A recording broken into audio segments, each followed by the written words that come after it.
entonces, en esta mañana me place y es un gran honor. Cuando me enteré que ella iba a predicar, me emocioné muchísimo porque no la había escuchado un domingo predicar y ella no sabe, pero yo soy admiradora. Me encanta como el tono con el que ella habla, cómo ella habla y la sabiduría que hay en ti. Lisbeth Rosa, pasa por aquí.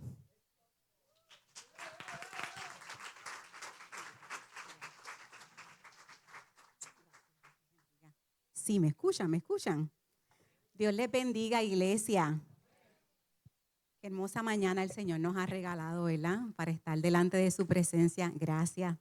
Y para poder venir a adorarle y exaltarle. Y qué hermosa esa adoración, qué hermoso ese tiempo de poder venir juntos como cuerpo, como iglesia, delante de su presencia a exaltarle. Como bien decían nuestras hermanas, ¿verdad? No importa la situación por la que estés atravesando en esta mañana. Ustedes no saben las luchas que muchas veces se tienen, ¿verdad? Aún los que están aquí tocando, los que están adorando, los que estamos arriba enseñando, ¿verdad? Son batallas constantes de día a día. Y aún así Dios renueva nuestra fuerza y nos capacita para poder seguir haciendo lo que Él nos llamó a hacer, que es servirle. Y en esta mañana, ¿verdad? Luego de orar y orar y orar, luego que Betsy me dijera que me tocaba la reflexión y yo le digo, ajá, ¿y cuál es el tema? No, es tema libre. Y yo, tema libre, ok. Pues luego de orar más y meditar, decidí que el tema del que voy a estar hablando en esta mañana va a ser reflejo del amor genuino. Ser reflejo del amor genuino. Le voy a pedir a la hermana que venga por acá un momentito para que lea los textos base antes de continuar. Amén. La lectura de la prédica, hoy la encontramos en Juan 4, versículos del 1 al 26, y leemos en el nombre del Padre, del Hijo y del Espíritu Santo.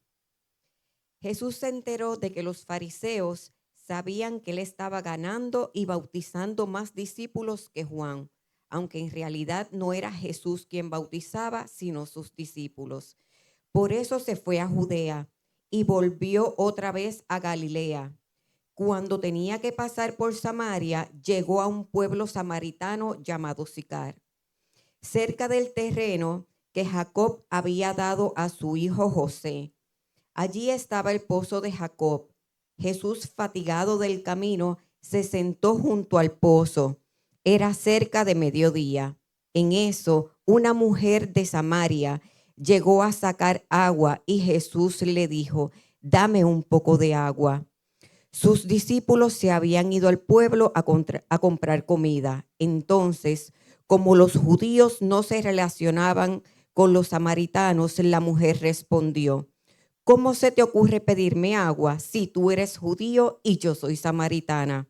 Jesús contestó, si supieras lo que Dios puede dar y conocieras al que te está pidiendo agua, contestó Jesús, tú le habrías pedido a él y él te habría dado agua viva. La mujer dijo, Señor, ni siquiera tienes con qué sacar agua y el pozo está muy hondo. ¿De dónde pues vas a sacar esa agua viva? ¿Acaso eres tú superior a nuestro padre Jacob, que nos dejó este pozo, del cual bebieron en él sus hijos y su ganado? Todo el que beba de esta agua Todo el que beba de esta agua volverá a tener sed, respondió Jesús. Pero el que beba del agua que yo le daré no volverá a tener sed jamás, sino que dentro de esa agua se convertirá en un manantial que brotará a vida eterna. Señor, dijo la mujer, dame de esa agua para que yo no vuelva a tener sed, ni siga viniendo aquí a sacarla. Ve a llamar a tu esposo y vuelve acá, dijo Jesús. No tengo esposo, respondió ella. Jesús le dijo, bien has dicho, no tienes esposo. Es cierto que has tenido 5 y el que ahora tienes no es tu esposo. En esto has dicho la verdad. La mujer dijo, Señor, me doy cuenta de que tú eres profeta. Nuestros antepasados adoraron en este monte, pero ustedes los judíos dicen que el lugar donde debemos adorar está en Jerusalén. Jesús contestó, créeme, mujer, que se acerca la hora que ni en este monte ni en Jerusalén adorarán ustedes al Padre. Ahora ustedes adoran lo que no conocen. Nosotros adoramos lo que conocemos, porque la salvación proviene de los judíos. Pero se acerca la hora y ha llegado ya, en que los verdaderos adoradores rendirán culto al Padre en espíritu y en verdad, porque así quiere el Padre que sean los que le adoren. Dios es espíritu y quienes lo adoran deben hacerlo en espíritu y verdad. Sé que viene el Mesías, al que llaman el Cristo, respondió la mujer. Cuando Él venga nos explicará todas las cosas. Ese soy yo, el que habla contigo, le dijo Jesús. Esto es palabra de Dios. Amén, amén, gracias. Pueden tomar asiento. A mí me gustaría que ustedes pudieran tomar unos segundos y que pudieran traer a memoria cuándo fue la última vez o cuándo fue el momento, ¿verdad?, en el que usted verdaderamente se sintió escuchado, se sintió validado y se sintió acompañado.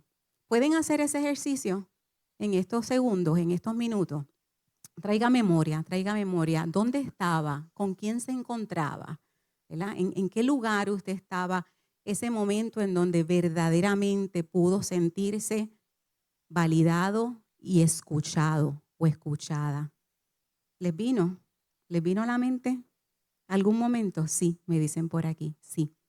Pues miren, en esta mañana yo les voy a hablar de una persona que él creía fielmente en la importancia de acompañar, en la importancia de escuchar activamente, en la importancia de levantar a otros, ¿verdad? Y de estar verdaderamente presente.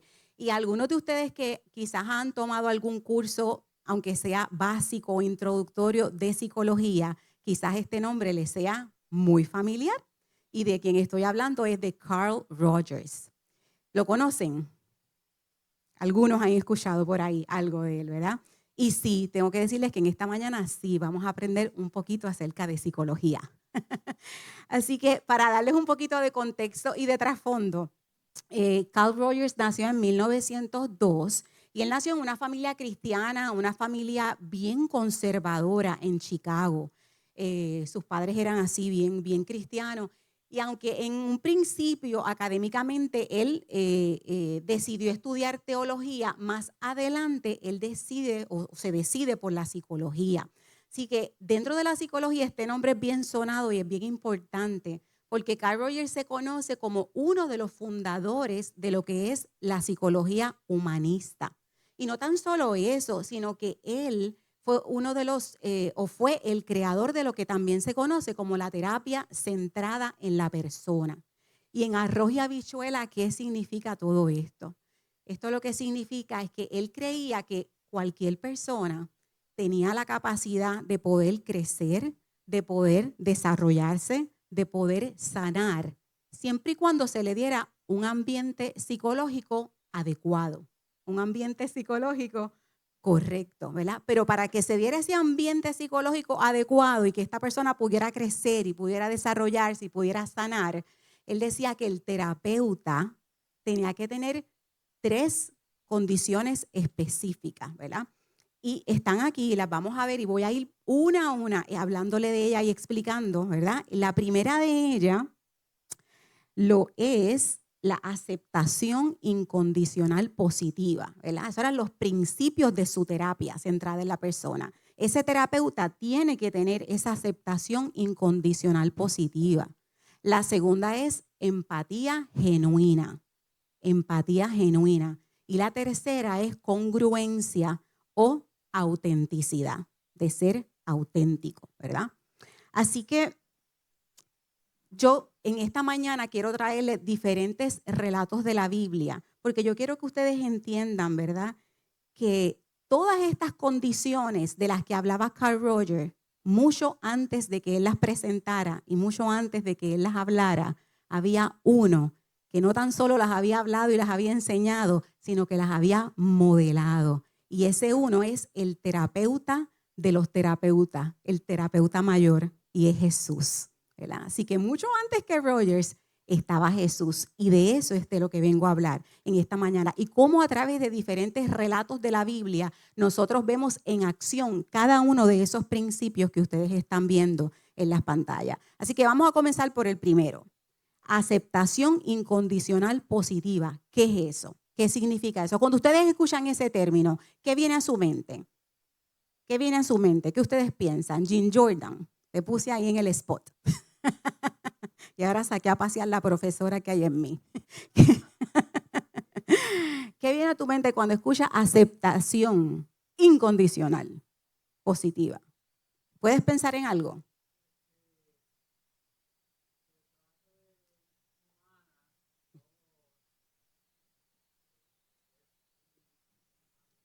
Ajá.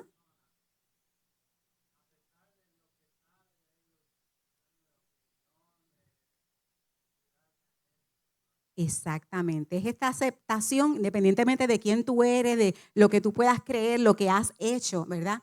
Te acepto y estás en lo correcto, Jim.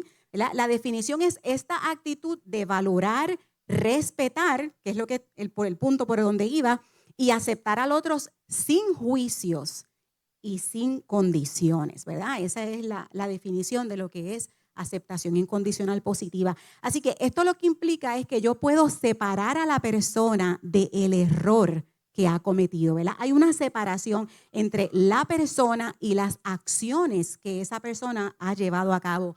Y cuando hablamos de esto, si usted se fija y analiza, el mensaje entre líneas que estamos viendo aquí es que tú eres digno, tú eres digna de amor, tú eres digno de respeto, tú eres digno de aceptación, independientemente lo que tú hayas hecho. ¿Le suena esto familiar que está diciendo Rogers?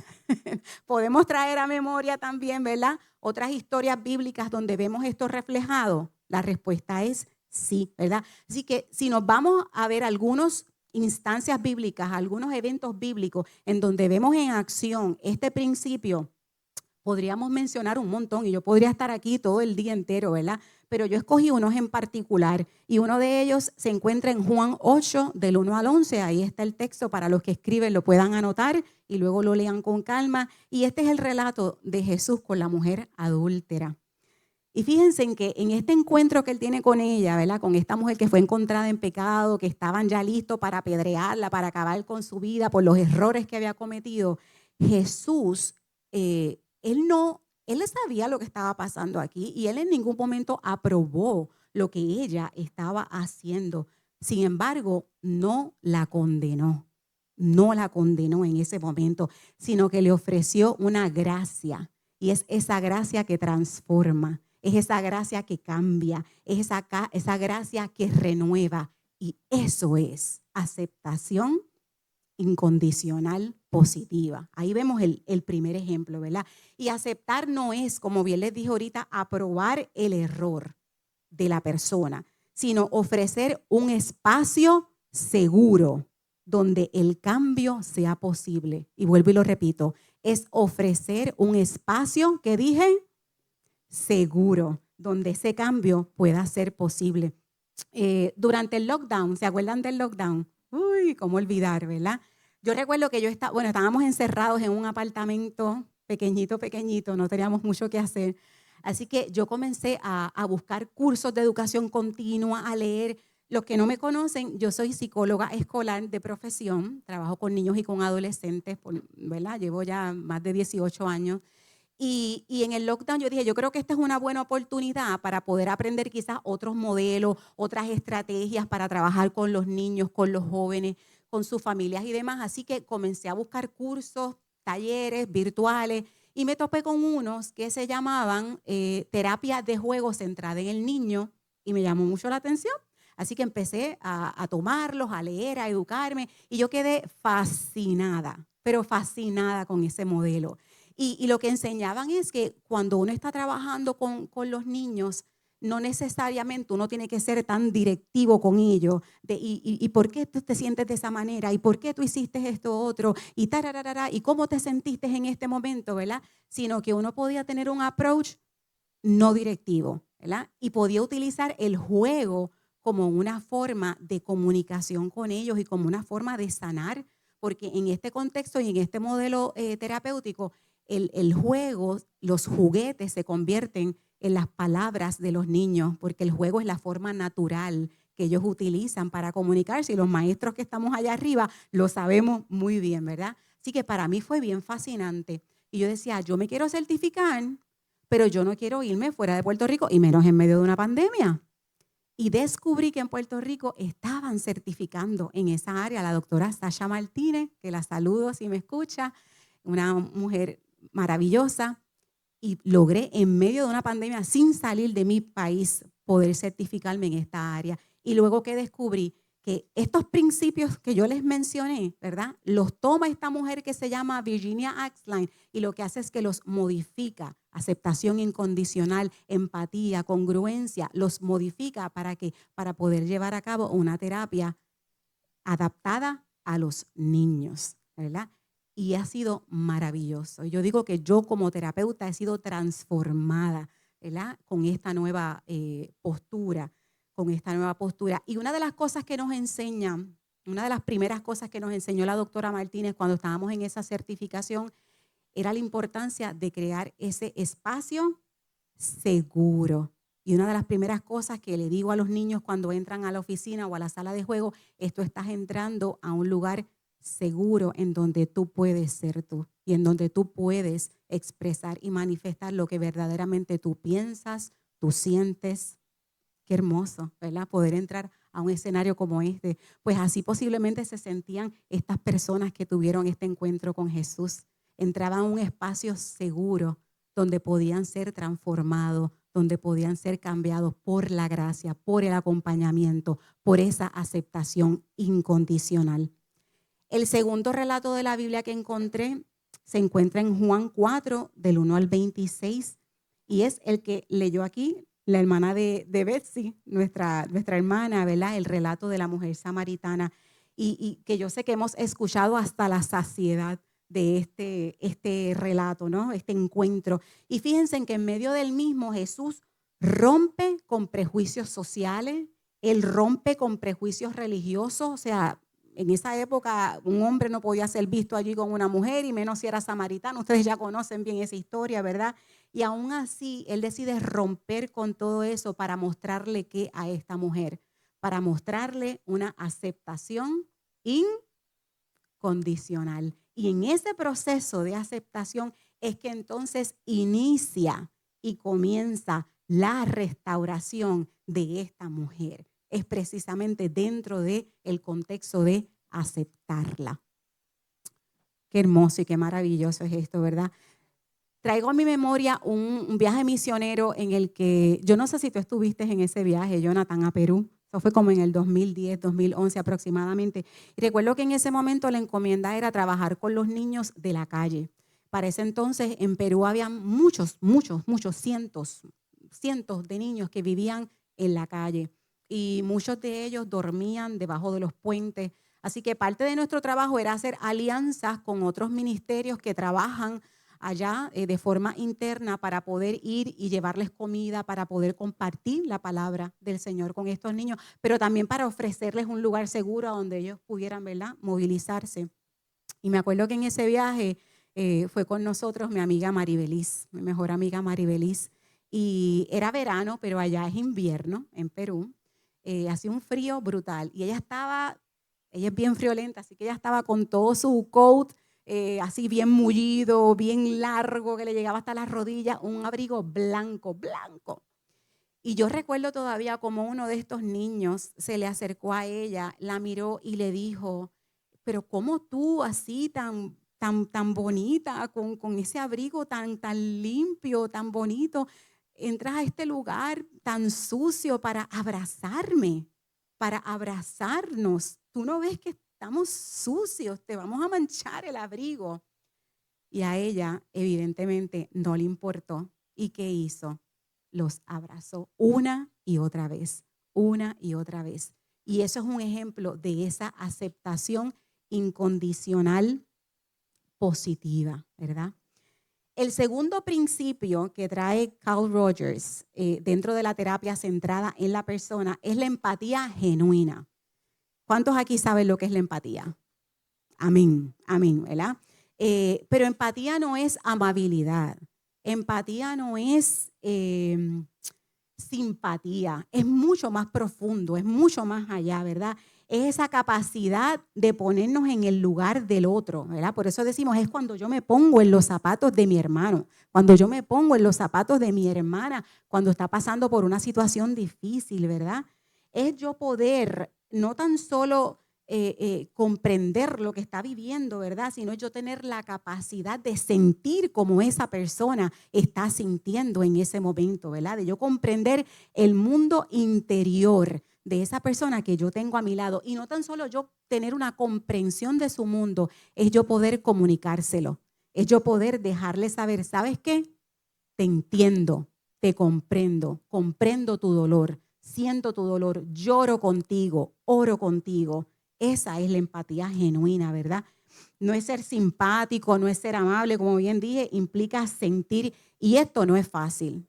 Esto no es nada fácil. Esto requiere, número uno, mucha sensibilidad de parte de nosotros, pero sobre todo también escucha activa, que no es lo mismo que oír. Es yo sentarme y yo verdaderamente escuchar qué es lo que ella está sintiendo, por lo que ella está atravesando, por lo que él está viviendo. A eso es a lo que se refiere.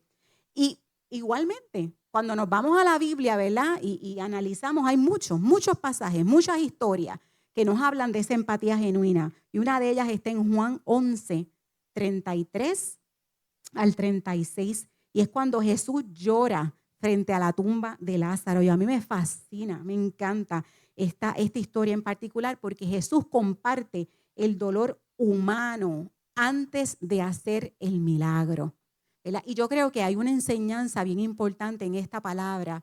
Y es que a veces nosotros nos engañamos a nosotros mismos, ¿verdad? Y quizás nos puedan preguntar, ¿cómo tú te sientes, Magdali? ¿O cómo tú te sientes, fulano? Y muchas veces por la misma costumbre, todo bien, ¿verdad? Y si nos vamos bien religiosos, en victoria, yo estoy en victoria, aunque realmente estoy chavao, estoy en victoria, ¿verdad? Yo creo que a través de ese pasaje Jesús nos modela y nos enseña que está bien sentir, que podemos dar apertura a nuestras emociones, a nuestros sentimientos, si fue Él el que los creó y el que los puso en nosotros, ¿verdad? Así que Él aún sabiendo lo que iba a hacer, Él aún sabiendo que Él iba a resucitar a su amigo, aún así Él lloró y de esta forma modeló la importancia de la humanidad y de dejar aflorar las emociones. Hace 3 años atrás, específicamente el día de mi cumpleaños, yo perdí a una de las personas más significativas en mi vida y fue mi papá. Yo recuerdo que estábamos hablando por teléfono como a las 10 de la noche aproximadamente, él me cantó cumpleaños, que de hecho dije, pero mira la hora que me viene a llamar para cantarme cumpleaños, ¿qué se cree él? Me canta cumpleaños, me echa la bendición, me dice, Lisbeth, te amo, enganchamos el teléfono y varias horas más tarde mi hermana estaba tocando la ventana de mi apartamento. Y ustedes saben que cuando entra una llamada de madrugada, o peor aún, te tocan la ventana de madrugada, no es para dar buenas noticias. Ni por mi mente pasó que la mala noticia tenía que ver con mi papá. En ese momento mi sobrina Kiana estaba en el ejército y estaba en Afganistán. Así que yo rápidamente lo que pensé es que algo le había sucedido estando activa en servicio en Afganistán y me quebranté. Y luego mi hermana trataba, ¿verdad, Jonathan? Ella trataba de hablar y no tenía las palabras hasta que soltó el papi. Y ahí supimos, ¿verdad? Y aquellos que han perdido personas que son bien importantes en su vida, ustedes saben cuán desgarrador es ese dolor. Pero esta iglesia fue bien empática y mostró una empatía genuina. Muchos de ustedes estuvieron acompañándome a mí, a mi familia, no tan solo en el funeral, sino también en el entierro, ¿verdad? Y yo sentí ese abrazo y esa compañía genuina de cada uno de ustedes A eso es a lo que nos referimos cuando hablamos de empatía genuina. Yo me acuerdo que cuando llegamos a la funeraria, tempranito en la mañana, porque ese es el momento para la familia, ¿verdad? Los más cercanos, ya ahí adentro había un amigo de nosotros que se llama, por cierto, Jesús. Y no esperaba verlo en ese lugar, porque aunque sí lo estimamos muchísimo, no somos tan cercanos, ¿verdad? Coincidimos muy pocas veces. Y cuando yo abrí la puerta, quien estaba allí era el otro Jesús. Y él se para y viene donde mí y me da este abrazo. Y Jesús comenzó a llorar, pero en quebranto. Y yo no podía entender lo que estaba pasando. Y yo decía, pero se supone que la que esté llorando así soy yo. Lo voy a consolar yo a él en vez de él a mí, ¿verdad? Pero más adelante, ¿verdad? Pude entender que ese llanto de Jesús era para dejarme saber, yo estoy sintiendo tu dolor, Lisbeth. Yo sé cuánto te duele, yo sé cuánto lo amaste y por eso estoy aquí para abrazarte. Esa es la empatía genuina que como iglesia tenemos que mostrarle, no tan solo a nuestros hermanos en la fe, a otros, ¿verdad? Aunque no necesariamente sean creyentes como lo somos tú y yo. El segundo ejemplo que tengo para compartir con ustedes dentro de lo que es la empatía genuina está en Lucas 7, del 11 al 15. Lucas 7, del 11 al 15. Y yo voy a leer un poquitito esos versos. Dice, poco después Jesús fue con sus discípulos a la aldea de Naín y una multitud numerosa lo siguió. Cuando Jesús llegó a la entrada de la aldea, salía una procesión fúnebre. El joven que había muerto era el único hijo de una viuda y una gran multitud de la aldea la acompañaba. Cuando el Señor la vio, su corazón rebosó de compasión. Y yo voy a leer esa parte de nuevo. Cuando el Señor la vio, su corazón rebosó de compasión. No llores, le dijo. Luego se acercó al ataúd y lo tocó. Y los que cargaban el ataúd se detuvieron. Joven, dijo Jesús, te digo, levántate. Entonces el joven muerto se incorporó y comenzó a hablar. Y Jesús lo regresó a su madre. Esta es la historia de la viuda de Naín. Fíjense cómo es tan gráfico, ¿verdad? Al relatar cómo el corazón de Jesús se compungió de compasión, rebosó de compasión al ver llorar a esta mujer, al verla en dolor, al verla en agonía. Su hijo único había muerto y él tuvo compasión de ella. Así que la empatía se supone que nos mueva a la acción. No es solamente puedo entender tu dolor, puedo acompañarte, entiendo por lo que estás pasando. Esa empatía nos tiene que mover a la acción. El primero tuvo empatía y luego accionó a través de un milagro. Y nosotros podemos accionar de tantas formas distintas, ¿verdad? Vemos a alguien con hambre, podemos darle de comer. Vemos a alguien enfermo, podemos visitarle al hospital. Vemos a una madre quebrantada, podemos ir a su casa y visitarla. La empatía está conectada con lo que es la acción y esa es la manera como nuestro Padre nos las enseña bíblicamente hablando. Seamos empáticos, pero también actuemos. Movámonos a la acción, ¿verdad?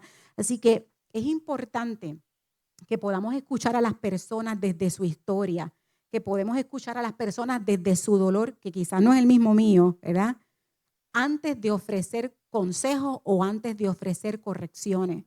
Porque muchas veces somos bien rápidos y bien rápidas, ¿verdad? Para decir, no, porque tú lo que deberías hacer es esto. No, porque a mí me pasó algo similar. Yo te entiendo, yo pasé por eso.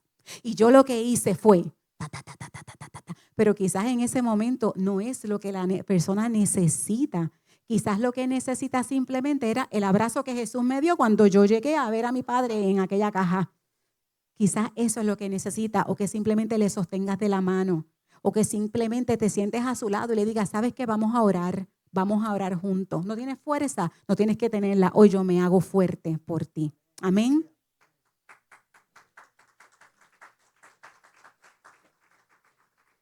Gloria a Dios.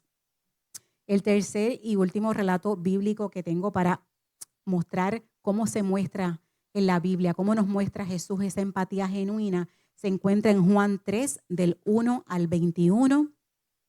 Y aquí lo que vemos narrado es cuando Jesús se encuentra con Nicodemo, un respetado maestro judío. ¿Para qué? para dialogar con él, para hablar de las preocupaciones o de las dudas más bien, de las dudas que Nicodemo tenía, ¿verdad?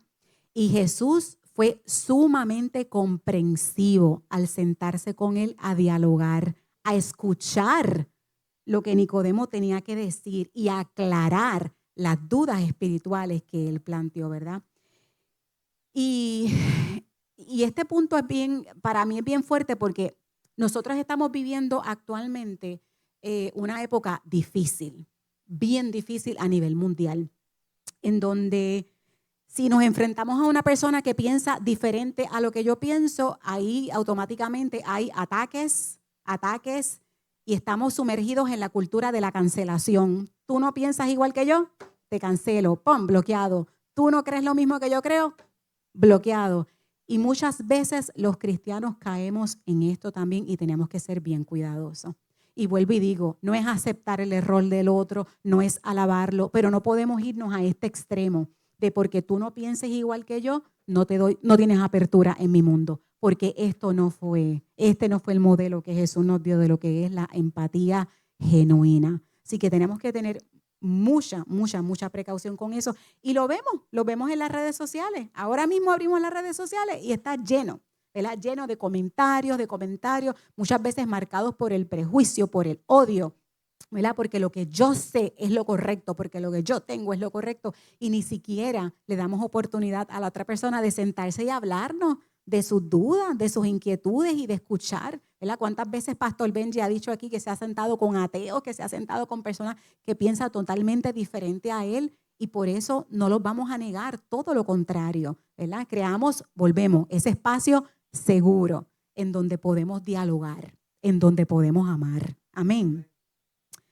El tercer punto del que nos habló Mr. Rogers, Carl Rogers, pero sabemos que antes que él estuvo Jesús, y es para mí uno de los más importantes, es el de la autenticidad o la congruencia, también conocido como la genuinidad, ¿verdad? Así que si lo vamos a definir de una forma simple, breve, ¿verdad? Es ser real, es ser coherente, es ser transparente en mis relaciones con los demás. Y fíjense lo que decía Rogers, y esto es bien importante. Él decía que la autenticidad del terapeuta es el elemento más transformador de la relación. ¿Escucharon eso? ¿Y lo entendieron? La autenticidad, cuán auténtico, cuán genuino es esa persona que yo tengo ahí al frente, ese realmente es el elemento más transformador en la relación. Y si nos vamos a la Biblia, ¿verdad? Y nos vamos a Juan 13, de 12 al 15, aquí tenemos el relato en donde Jesús está frente a sus discípulos y le lava los pies. Y yo me imagino la cara de alguno de los discípulos en ese momento, como que se volvió loco. ¿Qué le pasa a este hombre? ¿Cómo es posible que se esté rebajando a esto? Que a nosotros nos esté lavando los pies, cuando se supone que seamos nosotros los que les estemos haciendo con él, ¿verdad? Pero esto lo que demuestra es que Jesús fue congruente entre lo que él enseñó y entre lo que él vivió. La vida de Jesús verdaderamente reflejó su mensaje. Así que si él estaba enseñando a sus discípulos y si nos enseña a nosotros que tenemos que ser humildes, que tenemos que servir, y llevamos toda la mañana escuchando ese término, servir a través de los cánticos, de la adoración, de la oración. Él fue el primero que lo hizo para modelarnos a nosotros la relevancia y la importancia de que nosotros también tenemos que servir. Amén. Gracias, Jesús. Después de lavarle los pies, dice el texto bíblico, se puso otra vez el manto, se sentó y preguntó, ¿entienden ustedes lo que yo acabo de hacer? Y yo me imagino que ellos estaban, como dicen los jóvenes, brutos. No entendemos. Ustedes me llaman maestro, ustedes me llaman señor y tienen razón porque lo soy. Y dado que lo soy y soy señor y soy maestro, le he lavado los pies a ustedes y ustedes también deben lavarse los pies unos a otros, servir unos a otros, ayudar unos a otros. Les di mi ejemplo para que lo sigan. ¿Para qué? Para que lo sigan. Hagan lo mismo que yo he hecho con ustedes. ¿Había congruencia ahí? ¿Iba a la par lo que estaba diciendo con lo que estaba haciendo? Había congruencia, había autenticidad. El segundo texto bíblico se encuentra en Mateo 26, del 36 al 39, y es Jesús en el Getsemaní. Aquí lo que pasa en este lugar es que Jesús, él manifiesta su angustia en su máxima expresión, en la máxima expresión, y una vez más no oculta su humanidad delante del Padre. Y eso es algo bien, bien grandioso, porque esto nos habla de cuán auténtico fue Jesús. Que Jesús le decía continuamente a sus discípulos: vayan al Padre, vayan al Padre, vayan al Padre en oración, vayan al Padre en súplica, vayan al Padre en ruego. ¿Y qué hizo Jesús en el momento? Porque humanamente él sabía lo que venía. Él sabía el dolor porque el que iba a atravesar a través de esa crucifixión, él sabía lo que le esperaba. Y él humanamente, él lo mostró, él no se ocultó. ¿Y qué él hizo? Fue donde su padre. Su padre lo libró de todo lo que venía más adelante. Aunque él le dijera: pasa de mí esta copa, tararara. No, pero él fue un modelo para sus discípulos de lo que tú y yo debemos hacer en medio de la angustia, en medio del dolor, en medio de la incertidumbre, en medio del quebrantamiento. Y esto es algo que tenemos que internalizarlo y hacerlo nuestro. Y voy a leer los textos. Y dice: entonces Jesús fue con ellos al huerto de olivos llamado Getsemaní y dijo: siéntense aquí mientras voy allí para orar. Se llevó a Pedro, los hijos de Zebedeo, Santiago, Juan, y comenzó a afligirse y a angustiarse. Sí, Jesús también se afligió, igual que tú, igual que yo. Sí, Jesús también se angustió y les dijo: mi alma está destrozada de tanta tristeza. ¿Podrá entender Jesús cuando venimos delante de él y le decimos: estoy triste, estoy angustiada, tengo dolor, mi alma está quebrantada? Él sí puede entender, él sí puede comprender. Destrozada de tanta tristeza hasta el punto de muerte. ¿Y qué le dijo a él? Quédense aquí y velen conmigo. Quédense aquí y velen conmigo. Y aquí me quiero detener un momento porque yo siento que esto es otra de las grandes enseñanzas de parte de Jesús, que aún en medio del dolor yo no tengo por qué pasar por eso sola o solo, ¿verdad? Dios ha levantado un cuerpo, una iglesia, una casa que puede acompañarme, así como lo hizo conmigo a través, ¿verdad?, de mi dolor tras la pérdida de mi papá. Y así mismo lo podemos hacer con cada uno de ustedes que están aquí en esta mañana y los que nos están viendo, nos están sintonizando, ¿verdad? Él estaba modelando aquí que no tenemos por qué cargar nuestras luchas solos. No tenemos por qué estar solos. Cuando usted se sienta afligido, llame a alguien. Si no puede hablar, mande un texto, aunque sea simplemente ora. Aunque lo único que puede escribir y textear en ese momento sea ora. Pero active a su grupo de apoyo. No esté solo. Las luchas no las tenemos que tener, las batallas solos. Y él aquí nos estaba modelando esto. Bueno, que los discípulos se quedaron dormidos, fueron otros 20, ¿verdad? Y esa es otra prédica. Pero no tenemos por qué luchar solos, ¿verdad? El 39 dice: él se adelantó un poco más y se inclinó rostro en tierra mientras oraba: Padre mío, si es posible que pase de mí esta copa de sufrimiento, sin embargo, quiero que se haga tu voluntad y no la mía. Miren, durante el ministerio de Jesús, él les enseñó a sus discípulos en todo momento a acudir a la fuente principal de paz, a la fuente principal de seguridad, a la fuente principal de amor. Y eso es nuestro Padre Celestial. Qué hermosa enseñanza Él nos ha dado a través de estos escritos. El tercer y último relato que quiero traerles en esta mañana para hablar de lo que es la congruencia a la luz de la palabra del Señor está en Lucas 23:34. Y este sí que me vuela la mente. Me vuela la mente. Porque es Jesús perdonando desde la cruz. Nada más y nada menos. Ya Él estaba allí colgado. Ya Él estaba allí crucificado. Ya Él estaba allí maltrecho, malherido, Y aún estando allí, que muy bien él pudo haber dicho, toda esta gente que está aquí, todos se van a fastidiar ahora mismo por lo que me acaban de hacer. Y voy a desbordar mi poder en contra de todos ellos. Y no lo hizo. En cambio, ¿qué fue lo que él dijo? Padre, perdónalos, porque no saben lo que están haciendo. Y con esto lo que podemos ver es que el mensaje de amor y de perdón de Jesús se mantuvo firme hasta el final, hasta el último minuto. Él no fluctuó, él no varió debido a la condición que él estaba experimentando, debido al dolor físico y emocional que él estaba sintiendo. Él no cambió.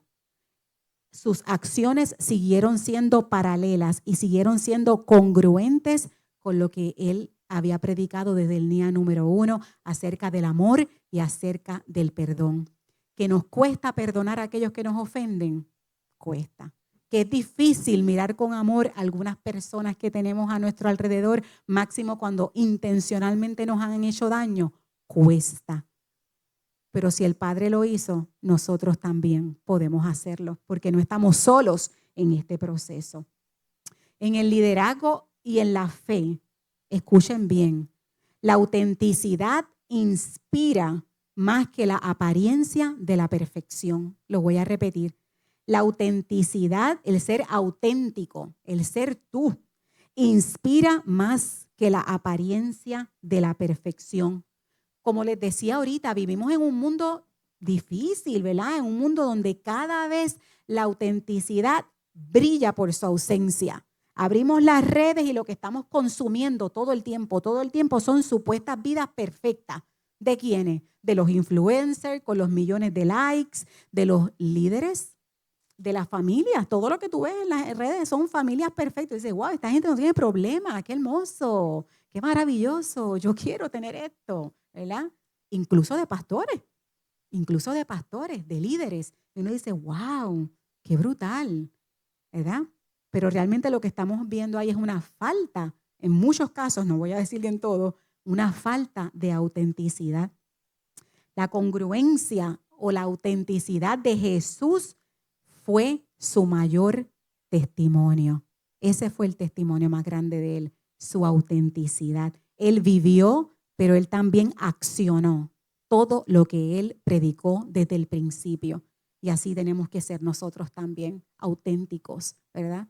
Si en nuestro trabajo quizás nos conocen porque le servimos al Señor y a lo mejor te dicen, James, ven acá por favor, haz una oración por nosotros en este día. Y James, ¿cómo no? Claro que sí, vamos a orar, ¿verdad? Como diría James, ¿verdad? Qué bonito que reconozcan, ¿verdad?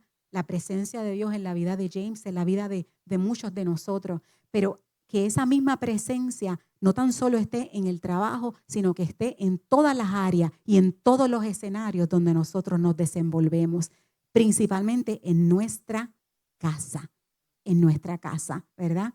Ahí yo conozco, ¿verdad?, de personas que pueden ser hombres, mujeres, que pueden ser descritos. Es un hombre de Dios, eso es una mujer de Dios. Cuando ese hombre camina, pero a puertas cerradas, cuando lleva a la casa, no necesariamente es un hombre de Dios. Y Dios lo que nos está pidiendo es que tengamos congruencia, que nuestras acciones vayan a la par con nuestras palabras en donde quiera que nosotros nos paremos y en donde quiera que nosotros nos posicionemos. Amén. Y culmino con estos puntos o estos pensamientos finales. El primero dice, el modelo de Carl Rogers refleja el mismo corazón del ministerio de Jesús. Y a mi juicio, esta soy yo hablando, Lisbeth Rosa, no hay humanista más grande, no lo hay, que Jesucristo. El que dio su vida entera por la tuya, por la mía, por la salvación de la humanidad. ¿Será eso humanismo en su máxima expresión? Lo es. En segundo lugar, en un mundo que lo que modela, lo que nos impulsa, lo que nos invita todo el tiempo a la perfección, Dios lo que nos está llamando es a ser auténticos y auténticas en nuestras vidas y en la forma de relacionarnos con las demás personas que nos rodean. Número 3, a no tener máscaras espirituales ni vidas dobles, ¿verdad? donde en un lugar, como decía ahorita, proyectamos ser una cosa, pero en otro proyectamos ser otra totalmente diferente. El próximo punto final es, mientras tú y yo en ocasiones lo que hacemos es clasificar, etiquetar, juzgar, porque a veces somos bien rapiditos, ¿verdad?, para emitir juicios sobre los demás. Jesús en lugar lo que hace es que abraza. Jesús lo que hace es que acompaña. Y es ese tipo de amor el que debemos reflejar para comenzar a ver verdaderos cambios de transformación. No tan solo en nosotros mismos, sino en aquellos que nos rodean. ¿Tú quieres que la relación con tus hijos sea diferente? Comienza a modelar ese acompañamiento. Siéntate con tus hijos y escucha, verdaderamente escucha qué es lo que te quieren decir. Escucha a tu esposo, escucha a tu esposa. Acompáñales, ¿verdad? Seamos más lentos para poder llegar a juicio y más prestos y más rápidos, ¿verdad? Para tener misericordia y para poder tener empatía. Jesús, estamos en el próximo, es nuestro modelo más fiel de una relación auténtica y compasiva. ¿Queremos aprender a ser auténticos? ¿Queremos aprender a ser compasivos? Miremos a Jesús. Él es el modelo más fiel que vamos a encontrar para esto. Y por último, seamos menos como nosotros y reflejemos cada día más el amor genuino de Jesús. Dios les bendiga, iglesia.